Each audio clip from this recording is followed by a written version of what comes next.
વિદ્યાર્થી મિત્રો, આજે લેક્ચર નંબર 3 એમાં આપણે એક નવો ટોપિક ભણવા જઈ રહ્યા છે, ઇલેક્ટ્રોનની ડ્રિફ્ટ ગતિ અને અવરોધકતાનું ઉદ્ગમ. લેક્ચર 1માં વિદ્યુત પ્રવાહ એટલે શું એ આપણે સમજ્યા હતા. લેક્ચર 2માં ઓહમનો નિયમ એ ભણ્યા. હવે લેક્ચર નંબર 3માં નવો ટોપિક છે એ ભણવા જઈ રહ્યા છે, બહુ જ અગત્યનો છે, ડ્રિફ્ટ ગતિ. તો આ ડ્રિફ્ટ ગતિ એટલે શું? તો ડ્રિફ્ટનો અર્થ થાય છે ખેંચાવું, તણાવ. તો કોઈ વાહક હોય, વિદ્યુત ક્ષેત્રની ગેરહાજરીમાં એ વાહકની અંદર વિદ્યુત પ્રવાહ શૂન્ય હોય છે, એવું આપણે ગયા લેક્ચરમાં ભણ્યા હતા. જો વિદ્યુત ક્ષેત્ર લગાડવામાં આવે તો અંદર બધા જ ઇલેક્ટ્રોન ઉપર બળ લાગતા તે ચોક્કસ દિશામાં ગતિ કરશે અને પરિણામે વિદ્યુત પ્રવાહનું નિર્માણ થશે. તો આ વિદ્યુત ક્ષેત્ર લગાડતા જે ઇલેક્ટ્રોન ગતિ કરે છે ચોક્કસ દિશામાં, તો એ દરમિયાન એ જે ગતિ છે એને ડ્રિફ્ટ ગતિ કહેવામાં આવે છે. એટલે કે ખેંચાણ બળના કારણે એ ગતિ કરતા હોય છે અને એ દરમિયાન જે વેગ હોય છે એને ડ્રિફ્ટ વેગ કહેવામાં આવે છે. તો ચલો એ આપણે ઊંડાણપૂર્વક સમજીએ. ધારો કે આ કોઈ વાહક છે અને આ ધાતુ નો બનેલો છે, ટૂંકમાં ધાત્વિક સુવાહક છે. તમને વિદ્યાર્થી મિત્રો ખબર હશે કે જ્યારે ધાતુનું નિર્માણ થાય છે ત્યારે ધન આયનો એ ચોક્કસ સ્થાને ગોઠવાયેલા હોય છે અને આ ધન આયનો વચ્ચેના અવકાશમાં મુક્ત ઇલેક્ટ્રોન અસ્ત વ્યસ્ત ગતિ કરતો હોય છે. તો આ ધન આયનો ચોક્કસ સ્થાને છે આ ધાતુ પદાર્થની અંદર, અને જે ઇલેક્ટ્રોન છે જે આ મુક્ત થયો, આ પિતૃ પરમાણુથી મુક્ત થયો હોય છે, આ ઇલેક્ટ્રોન અસ્તવ્યસ્ત ગતિ કરતો હોય છે. અસ્તવ્યસ્ત ગતિનો અર્થ શું થાય કે અહીંથી ઋણ વિદ્યુતભારિત ઇલેક્ટ્રોન એ ઉપર જાય, ધન આયન જે જડિત હોય છે અહીંયા અને ભારે હોય છે એની સાથે આ અથડાય છે, એટલે ધન આયન સ્થિર રહેશે પણ ઇલેક્ટ્રોન એ અથડાઈ અને આમ કોઈ અલગ દિશામાં ગતિ કરશે. એટલે કે અહીંયા ઇલેક્ટ્રોનની જે ઝડપ છે એ ઇલેક્ટ્રોન જેટલી ઝડપથી આ ધન આયનને અથડાશે એટલી જ ઝડપથી ઇલેક્ટ્રોન એ પાછો ફરશે, પણ એની જે ગતિની દિશા છે એ બદલાઈ જશે.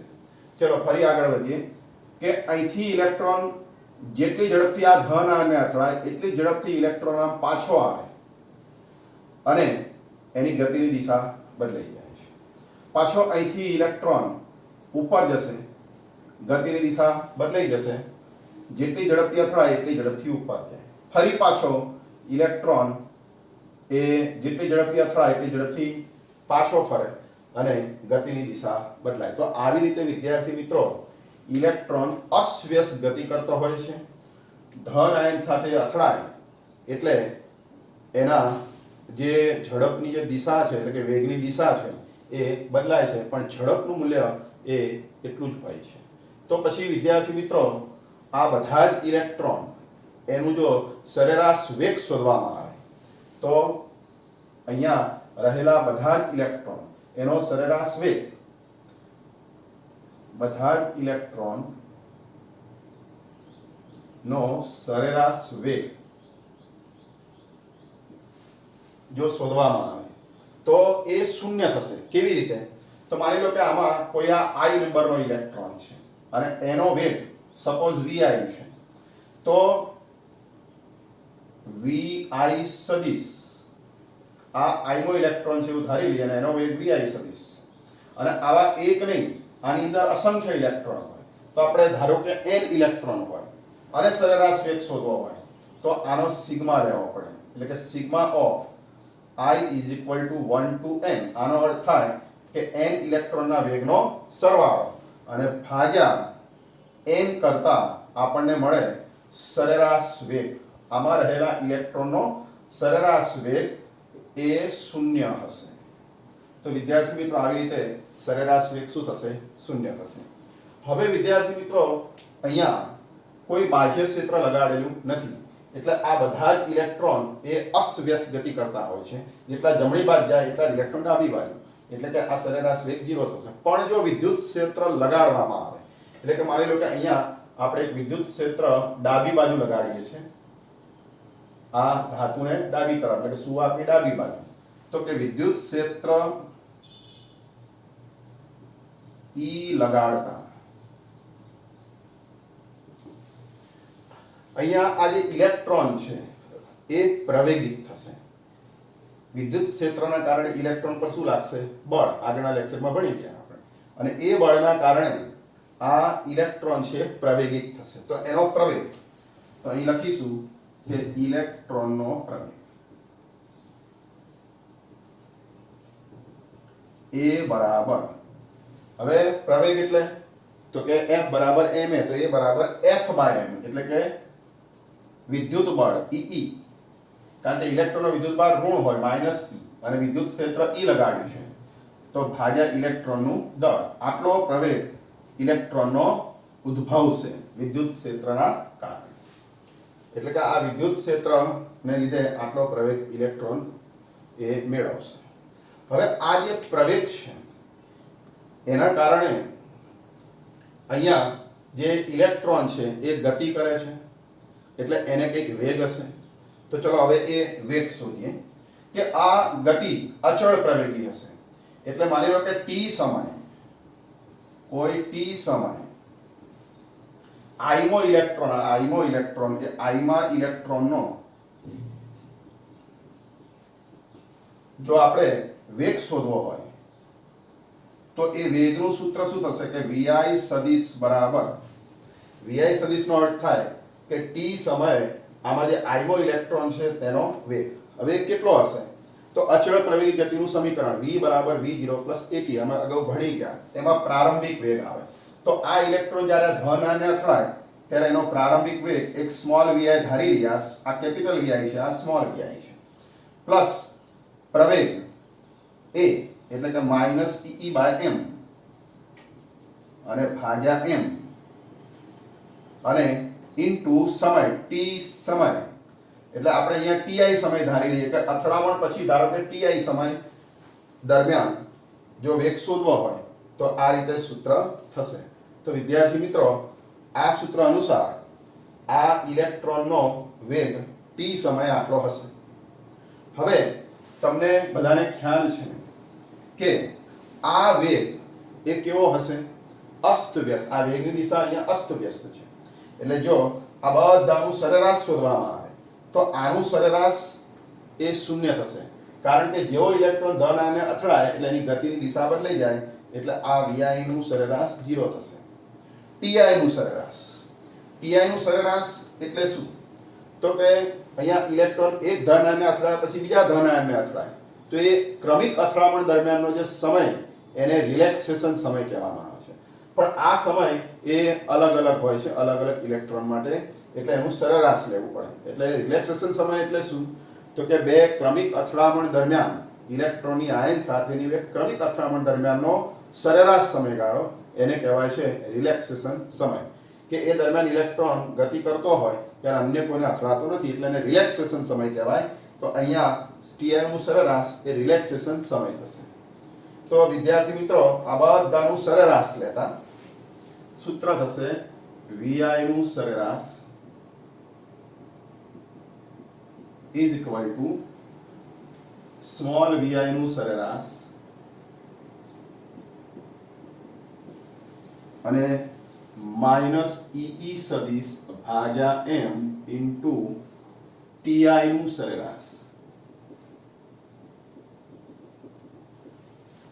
પરંતુ આ મૂલ્ય અસ્વ્યસ્ત ગતિના કારણે 0 થશે. ઇલેક્ટ્રોનની બે ક્રમિક અથડામણ દરમિયાનનો સરેરાશ સમયગાળો એટલે અહીંયા લખીશું રિલેક્સેશન સમય ટાઉ, અને અહીંયા જે vi નું સરેરાશ છે એને ડ્રિફ્ટ વેગ કહેવામાં આવે છે. શા માટે? તો વિદ્યાર્થી મિત્રો કે અહીંયા જે ઇલેક્ટ્રોન ગતિ કરે છે એ ગતિ દરમિયાન એ પ્રવેગિત હોવા છતાં એ સમયથી સ્વતંત્ર હોય છે, અને એ દરમિયાન આ જે ઘટનાને ડ્રિફ્ટ કહેવાય, અને એ દરમિયાન જે વેગ હોય છે આ વેગને ડ્રિફ્ટ વેગ કહેવામાં આવે છે. ડ્રિફ્ટ વેલોસિટી ઇંગ્લિશમાં એને કહેવાય ડ્રિફ્ટ વેલોસિટી. એટલે ખેંચાણ બળ એટલે કે તણાઈ જાય, તણાવાના કારણે આ વેગ છે વિદ્યુત ક્ષેત્રને લીધે, એટલે આને ડ્રિફ્ટ વેગ આવા નામથી આપણે ઓળખીશું. તો આ સૂત્ર થયું ડ્રિફ્ટ વેગ શોધવાનું સૂત્ર. તો વિદ્યાર્થી મિત્રો, તમને ખ્યાલ આવી ગયો હશે કે આ ડ્રિફ્ટ વેગ એ કેવી રીતે શોધાય. જો આનું મૂલ્ય શોધવામાં આવે ડ્રિફ્ટ વેગનું, તો એનો માનાંક લેવો પડે. આનો માનાંક લઈએ તો આ માઇનસ શું થઈ જાય, પ્લસ. અથવા આપણે આને આ રીતે પણ લખી શકીએ કે E × mod E × m × tau. તો વિદ્યાર્થી મિત્રો, તમે આ સૂત્ર પણ યાદ રાખી શકો છો. તો આનો અર્થ થાય છે ડ્રિફ્ટ વેગ. હવે આકૃતિ દ્વારા આપણે સમજીએ કે ડ્રિફ્ટ વેગ એટલે શું. વધારે સારી રીતે સમજવા હું અહીંયા આકૃતિ દોરું છું. એ આકૃતિ એ તમે યાદ રાખશો. ચલો, હવે ધારો કે અહીંયા કોઈ ઇલેક્ટ્રોન છે એ પાસે. આ ઇલેક્ટ્રોન એ અસ્તવ્યસ્ત ગતિ કરે છે. એટલે આવી રીતે ધારો કે એ પરથી ઇલેક્ટ્રોન આમ ગતિ શરૂ કરે તો ઉપર જશે, પછી ઇલેક્ટ્રોન આમ નીચે, પછી ઇલેક્ટ્રોન ઉપર, પાછો ઇલેક્ટ્રોન આમ ઉપર, નીચે, ઉપર, પાછો આ પ્રમાણે ઉપર, અને અહીંયા નીચે, અને અહીંથી ઉપર. માની લો આવી રીતે ઇલેક્ટ્રોન ગતિ કરે છે અસ્તવ્યસ્ત. તો ઇલેક્ટ્રોનનો ગતિપથ અહીંયા આ રીતનો થયો.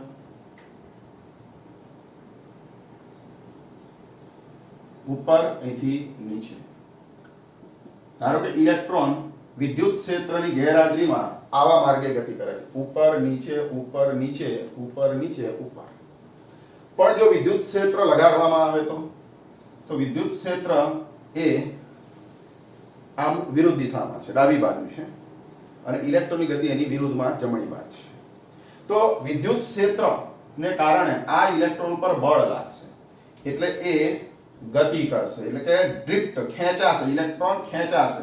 એટલે એનો જે ગતિપથ છે આ સળંગ રેખા વડે દર્શાવ્યો છે, પણ વિદ્યુત ક્ષેત્રની ગેરહાજરીમાં, હાજરીમાં એનો ગતિપથ આવો ત્રુટક રેખા વડે દર્શાવ્યો છે. આવો થઈ જશે.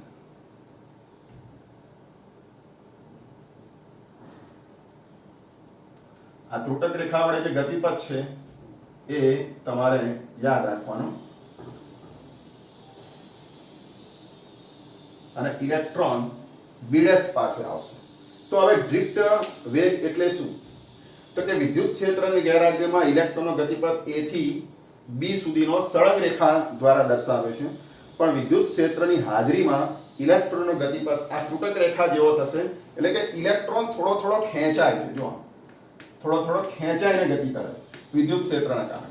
એટલે ઇલેક્ટ્રોન જે B પર જતો હતો એ હવે B' પર જશે. એટલે કે આ જે અંતર છે એ અસરકારક અંતર કહેવાય, કે વિદ્યુત ક્ષેત્રના કારણે ઇલેક્ટ્રોન આટલો ખેંચાયો, તણાયો, ઢસડાયો. એટલે આ દરમિયાન જે ઇલેક્ટ્રોનનો વેગ હોય છે એને ડ્રિફ્ટ વેગ કહી શકાય. એટલે કે ડ્રિફ્ટ વેગનું બીજું સૂત્ર લખવું હોય તો કે આ અસરકારક સ્થાનાંતર BB' ભાગ્યા અહીંથી જાય એ દરમિયાન લાગતો સમય. તો આને પણ તમે ડ્રિફ્ટ વેગ કહી શકો છો. તો આપણે આ ડ્રિફ્ટ વેગનું સૂત્ર પણ યાદ રાખીશું અને આ સમજવા પૂરતું યાદ રાખીશું. તો પરીક્ષામાં પૂછાય 2 માર્ક્સમાં ડ્રિફ્ટ વેગ એટલે શું સમજાવો, તો તમારે આ આકૃતિ દોરવાની જરૂર નથી, પણ આ વર્ણન આકૃતિના આધારે લખી અને આ આકૃતિ સુધી આપણે લખવું પડે. હવે આગળ વધીએ કે આ ડ્રિફ્ટ વેગ છે ઇલેક્ટ્રોનનો, એનો વિદ્યુત પ્રવાહ ઘનતા જોડે સંબંધ. તો એ હવે આપણે ભણીએ.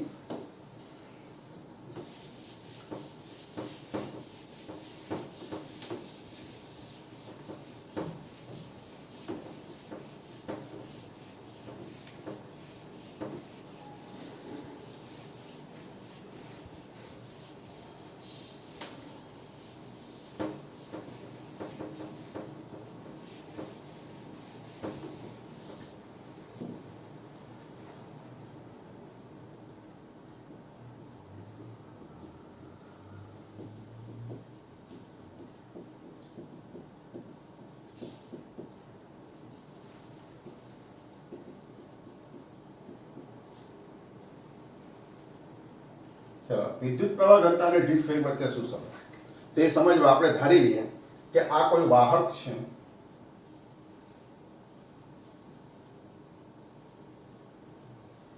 આ ડાબો આડછેદ છે, જમણો આડછેદ છે, અને આ જે વાહક છે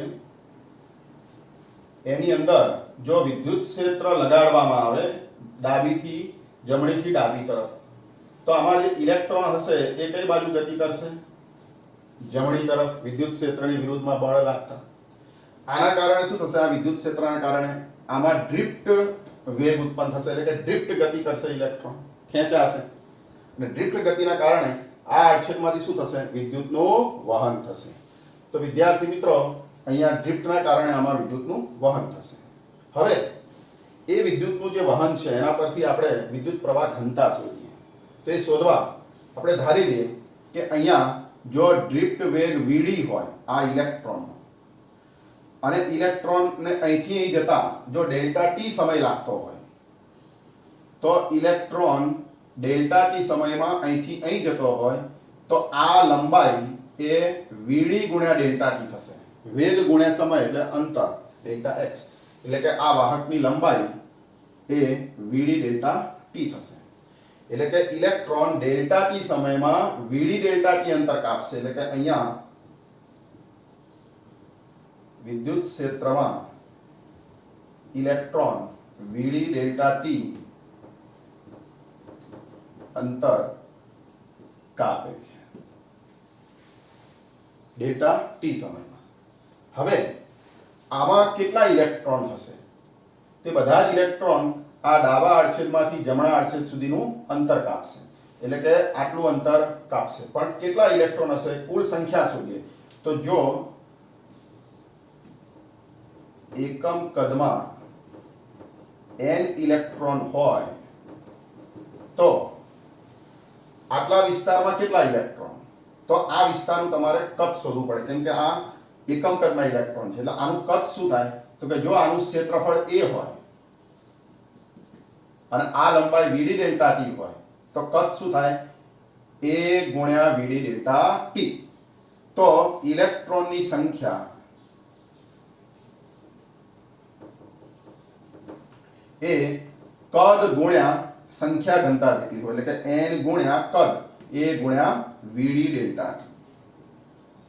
તો આટલા ભાગને કહેવાય કદ, અને આ સંખ્યા ઘનતા ગુણ્યા કદ એટલે એને કહેવાય ઇલેક્ટ્રોનની સંખ્યા. આમાં રહેલા ઇલેક્ટ્રોનની સંખ્યા આટલી હશે. હવે આમાં રહેલા જે ઇલેક્ટ્રોન છે એનો વિદ્યુતભાર કેટલો? તો એક ઇલેક્ટ્રોનનો વિદ્યુતભાર -e. તો આટલા ઇલેક્ટ્રોનનો વિદ્યુતભાર તો કે લખીશું કે અહીંયા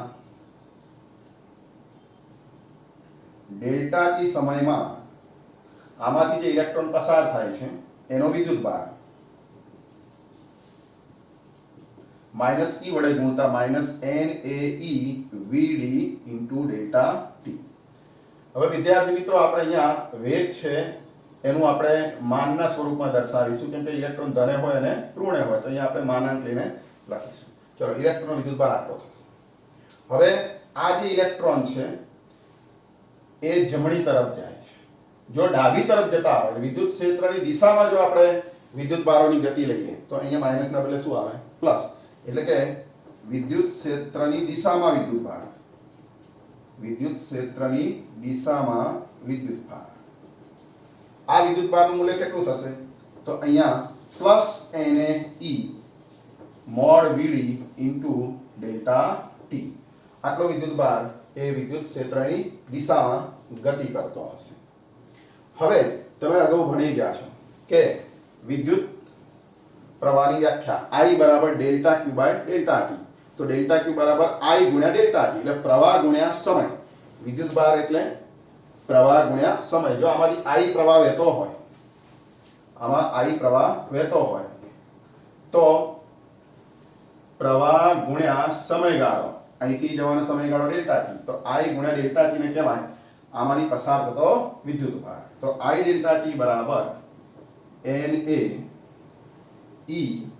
mod Vd * ડેલ્ટા T. વિદ્યાર્થી મિત્રો, બંને બાજુથી ડેલ્ટા T દૂર કરીએ તો સૂત્ર થશે વિદ્યુત પ્રવાહનું I બરાબર NaE mod Vd. તો આ સૂત્રને કહેવાય વિદ્યુત પ્રવાહ અને વિદ્યુત પ્રવાહ ઘનતા વચ્ચે સંબંધ દર્શાવતું સૂત્ર. I એટલે વિદ્યુત પ્રવાહ, N એટલે એકમ કદમાં ઇલેક્ટ્રોનની સંખ્યા એટલે કે સંખ્યા ઘનતા, A એટલે આડછેદનું ક્ષેત્રફળ, E એટલે ઇલેક્ટ્રોનનો વિદ્યુતભાર અને Vd એટલે ડ્રિફ્ટ વેગનું મૂલ્ય. તો આને કહેવાય વિદ્યુત પ્રવાહ. હવે આપણે પ્રવાહ ઘનતા શોધવી હોય તો તમને ખ્યાલ છે વિદ્યાર્થી મિત્રો કે પ્રવાહ પરથી પ્રવાહ ઘનતા, તો કે પ્રવાહ ઘનતા એટલે પ્રવાહ ભાગ્યા ક્ષેત્રફળ. તો પ્રવાહ એટલે પ્રવાહ ઘનતા ગુણ્યા ક્ષેત્રફળ. પ્રવાહ ઘનતા એટલે mode of J into A. આ ક્ષેત્રફળને હું પ્રવાહ ઘનતા વડે ગુણી નાખું એટલે આમાંથી વહેતો પ્રવાહ મળે, એટલે NA E મોડ Vd સદિશ. હવે આ બંને બાજુથી A ને દૂર કરીએ તો સૂત્ર થાય પ્રવાહ ઘનતા J બરાબર J નું માન બરાબર NE મોડ ઓફ Vd. તો આવી રીતે આ પ્રવાહ ઘનતાનું સૂત્ર થયું કે પ્રવાહ ઘનતા એટલે સંખ્યા ઘનતા ગુણ્યા ઇલેક્ટ્રોનનો વિદ્યુતભાર ગુણ્યા ડ્રિફ્ટ વેગ. તો આ બીજું અગત્યનું સૂત્ર છે, J બરાબર NE Vd. હવે આપણો પ્રશ્ન છે કે પ્રવાહ ઘનતા અને ડ્રિફ્ટ વેગ વચ્ચેનો સંબંધ, એટલે આ પ્રવાહ ઘનતા અને આ ડ્રિફ્ટ વેગ વચ્ચેનો સંબંધ. હવે આપણે એક સૂત્ર આના પરથી મેળવીએ અવરોધકતાનું, કે અવરોધકતાનું પણ સૂત્ર મેળવો. તો આના પરથી આપણે અવરોધકતાનું પણ સૂત્ર મેળવી શકીએ છીએ. તો કેવી રીતે? તો એ મેળવવા માટે આપણે અહીંયા Vd ની કિંમત જે આગળ ભણી ગયા ડ્રિફ્ટ વેગના સૂત્રમાં એ મૂકી દઈએ. શું હતી? યાદ હશે, E મોડ E ભાગ્યા m ઇન્ટુ રિલેક્સેશન સમય ટાઉ. તમને યાદ આવી ગયું હશે. ચલો આનું સાદુરૂપ આપે તો n e સ્ક્વેર બરાબર અને ઇન્ટુ ટાઉ અને ભાગ્યા m, અને આ મોડ e ને આપણે પાછળ લખીએ તો આવું સૂત્ર થાય. હવે યાદ કરો વિદ્યાર્થી મિત્રો કે આવું સૂત્ર તમે આગળ ભણી ગયા સદિશ સ્વરૂપમાં ઓહમનો નિયમ, કે આ જે સદિશ રાશિ છે, વિદ્યુત ક્ષેત્ર સદિશ રાશિ, વિદ્યુત પ્રવાહ ઘનતા સદિશ રાશિ છે. એટલે જો આને સદિશ સ્વરૂપમાં લખીએ તો સૂત્ર આવું થાય સદિશ J બરાબર NE સ્ક્વેર ટાઉ ભાગ્યા m ઇન્ટુ સદિશ E. કેમ? કે અહીંયા પ્રવાહ ઘનતા અને વિદ્યુત ક્ષેત્ર એક જ દિશામાં છે. જો પ્રવાહ ઘનતા ડાબી બાજુ પ્રવાહની દિશામાં અને વિદ્યુત ક્ષેત્ર ડાબી બાજુ, આ બંને એક જ દિશામાં હોવાથી અહીંયા આપણે માનાંક વગર આ સદિશ સ્વરૂપમાં સંબંધને લખી શકીએ. તો આ સૂત્ર પણ પ્રવાહ ઘનતાનું થયું. પણ આ સૂત્રમાં જુઓ તમે કે J બરાબર આ બધા અચળાંકો છે એની ઇન્ટુ E છે. તો સદિશ સ્વરૂપમાં ઓહમનો નિયમ હતો J બરાબર સિગ્મા E. યાદ કરો તો આ ભાગ સિગ્મા થયો એટલે કે વાહકતા થયો, આટલો ભાગ વાહકતા થયો. એટલે જો એને આપણે સદિશ સ્વરૂપમાં લખીએ તો સૂત્ર થશે